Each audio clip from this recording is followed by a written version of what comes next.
Oh, hello. Come in. Yes, I've just been reading the Hatch, Match and Dispatch. Births, marriages and deaths. Deaths mainly, just to make sure I'm not in it. No. See, the thing is, it reminded me of the day my own tide, my own grandfather passed away. Yes, very strange that was. I mean, I couldn't complain. He was 106, he'd had a good innings. But it was the manner of his passing. Very ironic. You see, he'd just been to hospital for a check-over and they'd sent him home saying he was as fit as a flea, passed with flying colours. They said he could go on for years. And then it happened. Yes. You see, he was always frightened of any sort of aircraft or aeroplane, anything like that. He didn't like them at all. He used to say, "You'll never get me up in one of those things." So it was very ironic when he was actually killed by an aircraft landing on him. Yes. I suppose it was doubly ironic in as much as it was the air ambulance. Not that that did him much good at all. No. Apparently he'd left the hospital after the checkup and he was crossing the landing bit to get to the car park. And the air ambulance came down, didn't see him, crushed him under one of those big float things. In fact, they didn't even know he was there until the helicopter took off again. And then they found him. And when they peeled him off the tarmac, they said he was only 1/8 of an inch high and 10 feet long.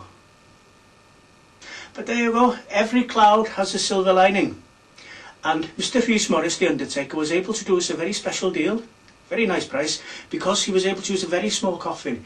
He just rolled, tied up like a sheet of wallpaper. Yes. And then, of course, it was down to the creme, and then ham sandwiches and a cup of tea afterwards, back at the house. And we put the ashes in pride of place on the mantelpiece. But you know, my mum, when the insurance paid out, my mum said, "I'd like to do something special for Tide."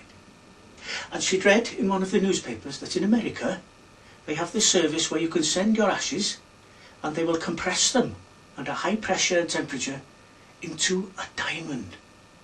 So there you have your loved one as a diamond forevermore. Lovely thought, isn't it? So that's what she did. She sent off a postal order for £2,000 and the ashes to America. And then it must have been about a month and a half later, we had a package back. It was not really very good news. They said they were very sorry, but something had gone wrong.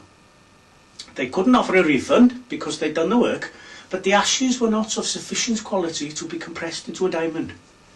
And the best they could manage was a lump of coal. Now, the lump of coal was very nice and black and shiny, but it's not a diamond, is it? No.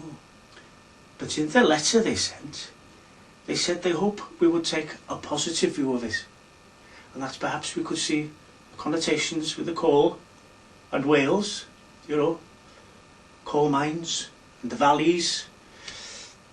Didn't really wash, because my Tide lived on a floodplain and was a rat catcher all his life. But there you go. So anyway, we put the coal in pride of place on the mantelpiece, and there it stayed for, must have been 4-5 hours. And the kids came home from school, saw the coal, didn't know what it was, and threw it on the fire. So there you go, 2,000 quid up the chimney. But then again, that means my Tide was the only man ever to have been cremated twice. Yes. Ah well, I'd better finish my business. See you later.